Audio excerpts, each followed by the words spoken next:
So here's a covered call trade I made with NVIDIA. So on June 21st, I bought 100 shares of NVIDIA at about $154.92. And I immediately sold a call option at a 155 strike price. So an at the money call option expiring June 28th. So only 1 week later, which expires today actually. Collecting $3.42, so $342. So that's about a 2.3% return in 1 week, and annualized that's 120%. So the idea is to constantly sell a call option against NVIDIA every week if possible.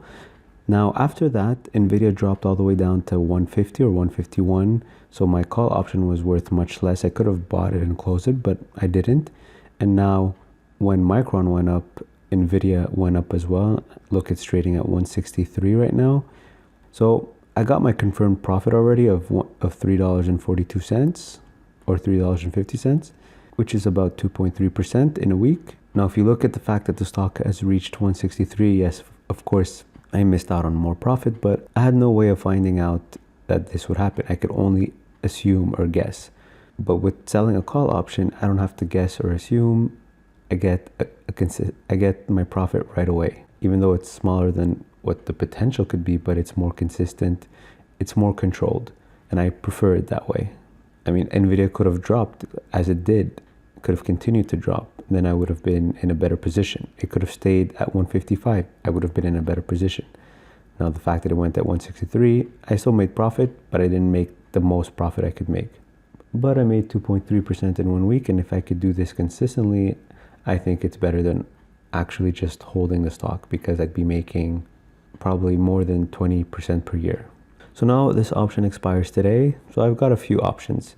I could either close out this trade completely, get my $155 back per share, and then look for something else.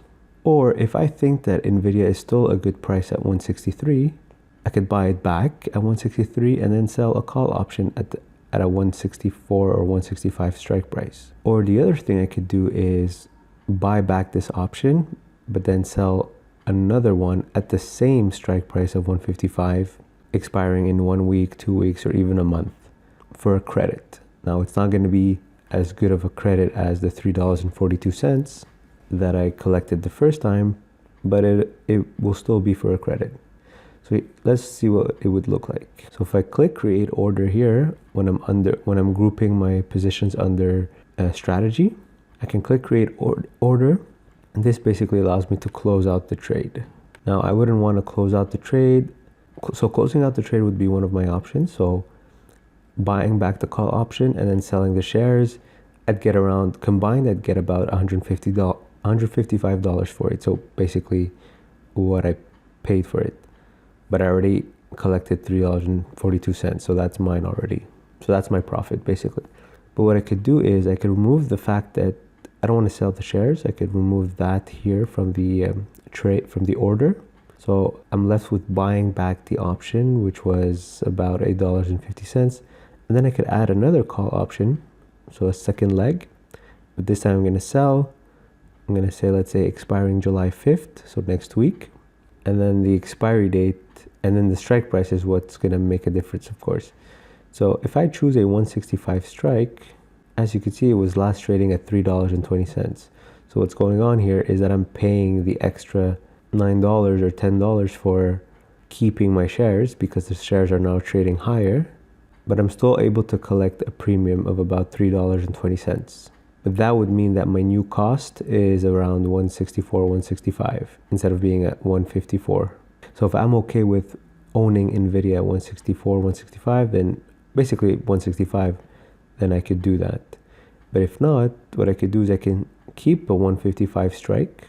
I'd collect $9.75. So the difference here of $1.25, this will be my credit for the next week if I want. So the first week I collected $3.42, stock went up. I can't take advantage of that. I could either close out the trade completely and look for something else to buy, or I could buy back the call option and then sell a call option at a higher strike price. So for the first time, I won't necessarily be collecting credit because I had to spend money to buy back the option. Or I could buy back the option and then sell a call option at the same strike price and collect the difference in credit. So in this case, $1.25. So that represents a little bit less than 1% in a week. But if you annualize it, that's 41% per year. So obviously, if you can get 41% per year consistently, that's very good. But compared to the 2.3% that I collected the first week, it's not as good. But that's because the stock went up in value. So the call option that I had to buy back has a lot of intrinsic value. So that's basically what's not allowing me to get as much of a premium as the first week. But what could happen is I could pick the same strike price of 155, and then next week the stock drops a bit. So then I would have made a good move in that sense. And then when the stock drops back to 155, then the option that I sold expires worthless, and then I could sell another call option at a 155 strike, and then it'll be for much, much more. So I think that's what I'm going to do with this trade today, is probably just roll over the call option, collecting the difference, about $1.25. If the week after the stock continues to go up, then I'm going to close the trade, get my money back, and then look for something else to buy. But I'm going to give it one more week to see what happens. Or if I want, I can even, instead of going for 1 week, I can go for 4 weeks, let's say. I'd collect $12.25. So I'd collect about $4 here in credit. So $4 in about a week. So I'd rather go week by week because it represents a higher annualized return. And since this is in my margin account, I'm paying interest on this. And with Questrade, it's about 9% of the borrowed money.